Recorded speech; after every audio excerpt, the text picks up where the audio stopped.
안녕하십니까. 미디어 비평의 손석희입니다. 정치인을 선출하는 것은 국민이지만 그 정치인을 키우는 것은 언론인이라는 말이 있습니다.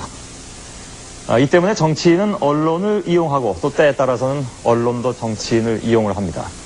그렇다면 이러한 상관관계가 무너질 때 한국의 언론에서는 어떤 현상이 일어날까요?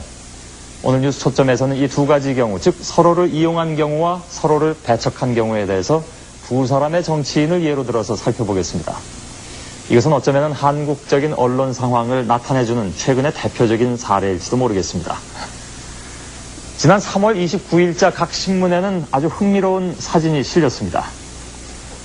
그 전날 국회 보건복지위에 속해 있는 한나라당의 심재철 의원은 신문 보도 내용을 인용하면서 복지부 장관에게 질의를 했고, 각 신문들은 이런 사진을 실었던 것이죠. 심의원이 들고 있는 신문이 사진마다 다 다르고 또 각 신문은 제각각 심의원이 자신들의 신문을 인용한 것처럼 보도를 했습니다. 어떻게 된 걸까요? 사실인즉 심재철 의원은 각각 6개 신문을 들여보이면서 장관에게 질문하는 장면을 연출했고, 각 신문사의 기자는 자사의 신문을 들 때마다 플래시를 터뜨려서 이튿날 기사화한 것입니다. 이 사건은 정치인과 언론의 관계를 단적으로 보여준 한편의 코미디 같은 사건이었습니다. 유권자들에게 자신의 존재를 알려야 하는 정치인들로서는 어떻게든 언론의 관심을 끌기 위해서 애쓸 수밖에 없습니다. 그래서 심지어는 자신을 비판하는 기사라도 좋으니까 그저 신문에 이름 석자가 나오기만 하면 좋아한다는 말도 있습니다. 그래서일까요? 언론이 특정 정치인을 공격하고 싶을 때는 강도 높은 비판 기사를 계속 쓰는 것보다 아예 기사 대상에서 제외시키는 것이 훨씬 효과적일 수 있다는 얘기가 나옵니다. 언론에서 다뤄주지 않는 정치인, 결국 별 영향력이 없는 정치인이 되는 거 아니겠습니까? 최근에 민주당 노무현 상임고문과 일부 언론과의 사이에서 바로 이와 같은 논란이 일고 있습니다. 지난 5월 22일에 민주당의 노무현 상임고문은 정부와 노동자 사이의 중재를 위해서 대우차 부평 공장을 찾았습니다. 민주당 노무현 상임고문은 오늘 대우차 부평 공장에서 강연을 마친 노고문은 노조 사무실을 방문해 노조도 큰 틀에서 구조조정의 불가피성을 인정해야 한다고 말하던 도중 흥분한 노조원들로부터 계란 세례를 받았습니다. 흔히 있을 수 있는 일이지요. 노동자들이야 자기들도 감정이 그렇게 격해질 수 있는 거 아니겠습니까? 여러 신문도 노고문이 대우차 사태의 중재자로 나선 것과 또 계란 세례를 받은 사실에 대해서 보도를 했습니다.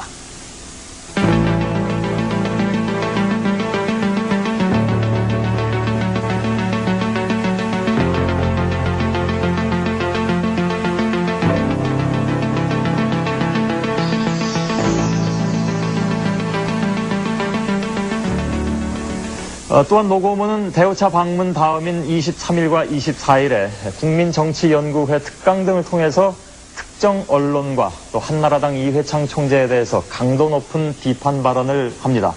또 대선 출마 의사를 강하게 밝히기도 했습니다.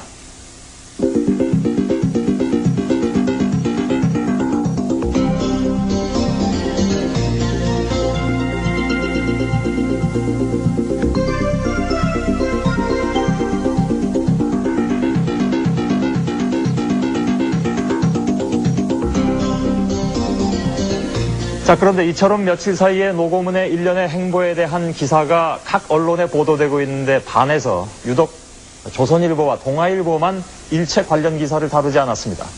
물론 기사를 싣고 안 싣고는 각 신문의 고유한 편집권이라고 할 수도 있겠습니다. 하지만은 평소 정치인들의 식사, 또 골프 회동 등 자질구레한 동정을 시시콜콜 보도하고 있는 점을 감안해 보면은 여권의 중진, 더구나 대권 후보로 거론되는 정치인이 계란 세례를 맞거나 야당 총재를 비판한 사건을 기사화하지 않은 것은 좀 이상합니다. 이에 대해서 한겨레 신문은 이런 분석 기사를 싣고 있습니다.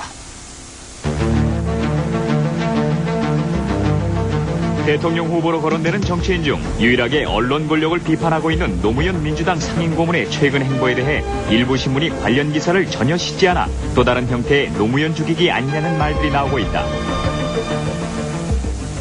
물론 이런 의혹에 대해서 해당 신문은 부인하고 있다고 전합니다. 이에 대해 조선 조선일보 쪽은 노고문의 발언이 다른 기사에 비해 비중이 낮다고 판단해 씹지 않았다고 밝혔으며 동아일보도 초판에 관련 기사를 실었으나 후속판에서 빠졌다고만 밝혔다. 하지만 이렇게 두 신문이 의도적으로 외면했다는 의혹은 노고문이 장관으로 재직 중이던 올해 초에 이른바 언론과의 전쟁 발언 당시를 돌이켜보면 상당히 설득력을 가집니다. 노무현 해양수산부 장관이 언론사는 당연히 세무조사를 받아야 한다고 치고 나왔습니다. 그러면서 노 장관은 세무조사에 반대하는 언론과 싸울 수 있는 정치인이 필요하다고 말했습니다. 당시 조선 동아일보는 사설을 통해서 즉각 비판에 나섰습니다. 과거 어느 독재 정권 시절에도 들어보지 못했던 놀라운 발언이다. 한마디로 이는 언론이라는 것이 당장 압살해버리지 않으면 안 되는 무슨 악마 같은 존재라는 망상에서나 가능한 발상이며 극단적 흑백론에 사로잡히지 않는 한 입에 담기조차 어려운 발언이다. 노 장관은 이제는 정권이 언론과 전쟁 선포도 불사해야 한다고 주장했다. 전쟁 선포를 해야 한다니 언론과 정권이 적대적 싸움의 상대란 말인가. 네, 이때만 해도 노고문에 대해서 정면으로 대응을 했었지만은 이후에는 노고문 관련 기사를 일체 다루지 않는 방식으로 선회했다는 것이죠. 그전에 조선일보 하면 저에 대한 기사를 어떤 것은 없는 것도 만들어서 마구 썼거든요. 그리고 최근에 것은 제가 조선일보에 대해서 이제 정면 대결을 하고 나서니까 아예 따돌리기를 시도하는 것이죠. 맛 좀 봐라. 정치인이 결국 신문과 싸워서 견딜 수 있는 거 한번 보자. 우리 신문에서 이름이 빠진 정치인은 살아남을 수 없어. 뭐 이런 의도 아닌가 싶습니다. 며칠 동안 기사를 다루지 않았다고 바로 노무현 죽이기에 나섰다고 단정하는 것은 무리일지도 모릅니다.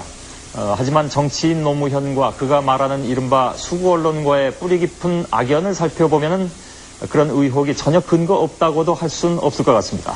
제14대 총선을 얼마 남기지 않은 91년 10월 6일자 주간 조선에는 다음과 같은 기사가 실린 바가 있습니다.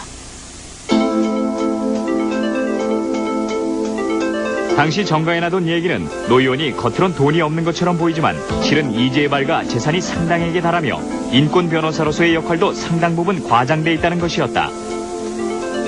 또 요트 타기를 즐겼을 뿐 아니라 노사분규 중재 과정에서 상당한 재미를 보았다는 말도 있었다. 그 외 사생활과 관련된 얘기들도 들렸다. 악의적이다라고 볼 수밖에 없는 이 기사에 대해서 노무현 고문은 명예훼손 소송을 냈습니다. 이듬해인 92년 12월에 서울민사지방법원은 조선일보사에 노 고문에게 2천만 원을 배상하라고 원고 승소 판결을 내렸습니다. 하지만 정치인 노무현은 이미 돌이킬 수 없는 타격을 입은 뒤였습니다. 92년 봄에 제가 부산에서 14대 총선을 치렀습니다. 그 총선에서 노무현은 과연 상당한 재산가인가? 그 주간조선의 기사가 엄청난 위력을 발휘했죠. 그 기사의 위력은 지금까지도 저를 괴롭히고 있습니다. 부산 가서 사람들 만나면 돈이 많다며 뭐 이런 얘기.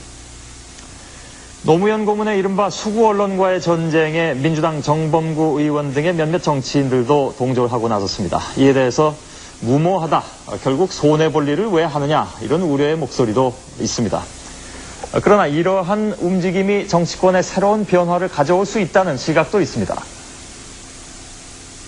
지금은 새로운 뉴미디어, 신매체들이 많이 있기 때문에 정치인의 활동상이나 정치인의 이름이 그런 식으로 유권자들에게 널리 전파될 수가 있죠. 아무리 거대 신문사를 하더라도 특정 정치인에 대해서 주의식 보도가 그렇게 위협적인 결과를 장기간 낼 수 있으리라고 저는 보지 않습니다. 그런 점을 감안해서 이제는 정치인들도 그렇게 영향력 있는 언론사나 사주에 대해서 공포감과 두려움을 가질 것이 아니라 정치인 소신을 공개적으로 자신 있게 얘기하고, 언론이 특정 정치인을 죽이고 살리고 했던 시대는 이제는 지났다는 얘기입니다.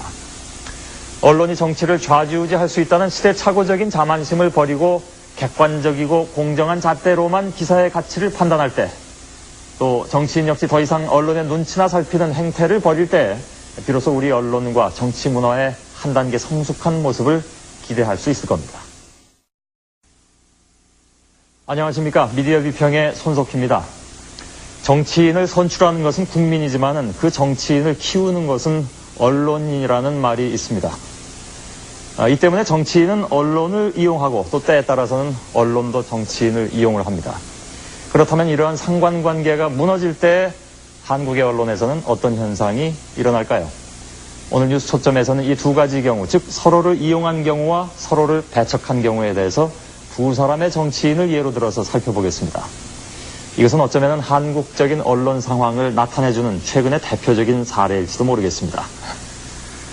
지난 3월 29일자 각 신문에는 아주 흥미로운 사진이 실렸습니다.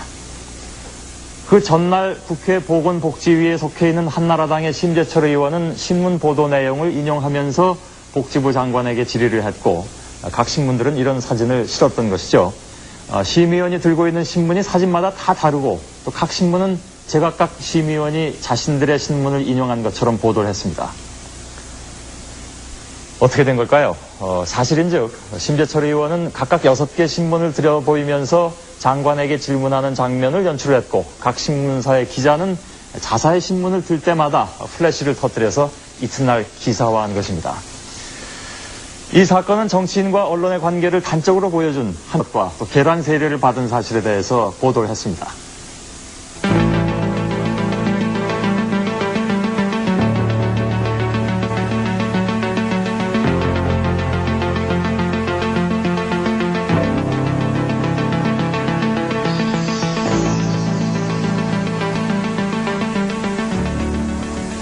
또한 노고문은 대우차 방문 다음인 23일과 24일에 국민정치연구회 특강 등을 통해서 특정 언론과 또 한나라당 이회창 총재에 대해서 강도 높은 비판 발언을 합니다. 또 대선 출마 의사를 강하게 밝히기도 했습니다.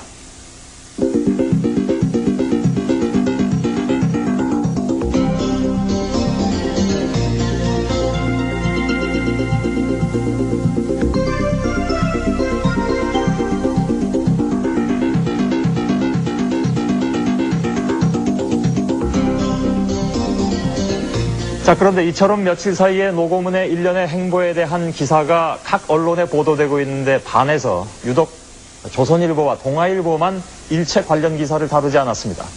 물론 기사를 싣고 안 싣고는 각 신문의 고유한 편집권이라고 할 수도 있겠습니다. 하지만은 평소 정치인들의 식사, 또 골프 회동 등 자질구레한 동정을 시시콜콜 보도하고 있는 점을 감안해 보면은 여권의 중진, 더구나 대권 후 한마디로 이는 언론이라는 것이 당장 압살해버리지 않으면 안 되는 무슨 악마 같은 존재라는 망상에서나 가능한 발상이며 극단적 흑백론에 사로잡히지 않는 한 입에 담기조차 어려운 발언이다. 노 장관은 이제는 정권이 언론과 전쟁 선포도 불사해야 한다고 주장했다. 전쟁 선포를 해야 한다니 언론과 정권이 적대적 싸움의 상대란 말인가. 네, 이때만 해도 노고문에 대해서 정면으로 대응을 했었지만은 이후에는 노고문 관련 기사를 일체 다루지 않는 방식으로 선회했다는 것이죠. 그전에 조선일보 하면 저에 대한 기사를 어떤 것은 없는 것도 만들어서 마구 썼거든요. 요 최근에 것은 제가 조선일보에 대해서 이제 정면 대결을 하고 나서니까 아예 따돌리기를 시도하는 것이죠. 맛 좀 봐라. 정치인이 결국 신문과 싸워서 견딜 수 있는 거 한번 보자. 우리 신문에서 이름이 빠진 정치인은 살아남을 수 없어. 뭐 이런 의도 아닌가 싶습니다. 며칠 동안 기사를 다루지 않았다고 바로 노무현 죽이기에 나섰다고 단정하는 것은 무리일지도 모릅니다. 하지만 정치인 노무현과 그가 말하는 이른바 수구 언론과의 뿌리 깊은 악연을 살펴보면은 그런 의혹이 전혀 근거 없다고도 할 수는 없을 것 같습니다.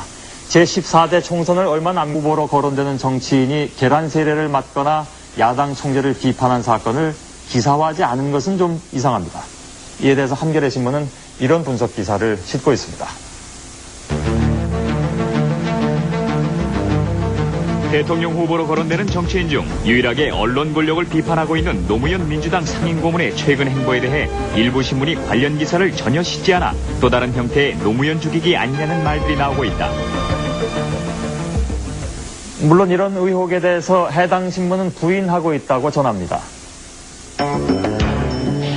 이에 대해 조선일보 쪽은 노고문의 발언이 다른 기사에 비해 비중이 낮다고 판단해 싣지 않았다고 밝혔으며 동아일보도 초판에 관련 기사를 실었으나 후속판에서 빠졌다고만 밝혔다. 하지만 이렇게 두 신문이 의도적으로 외면했다는 의혹은 노고문이 장관으로 재직 중이던 올해 초에 이른바 언론과의 전쟁 발언 당시를 돌이켜보면 상당히 설득력을 가집니다. 노무현 해양수산부 장관이 언론사는 당연히 세무조사를 받아야 한다고 치고 나왔습니다. 그러면서 노 장관은 세무조사에 반대하는 언론과 싸울 수 있는 정치인이 필요하다고 말했습니다.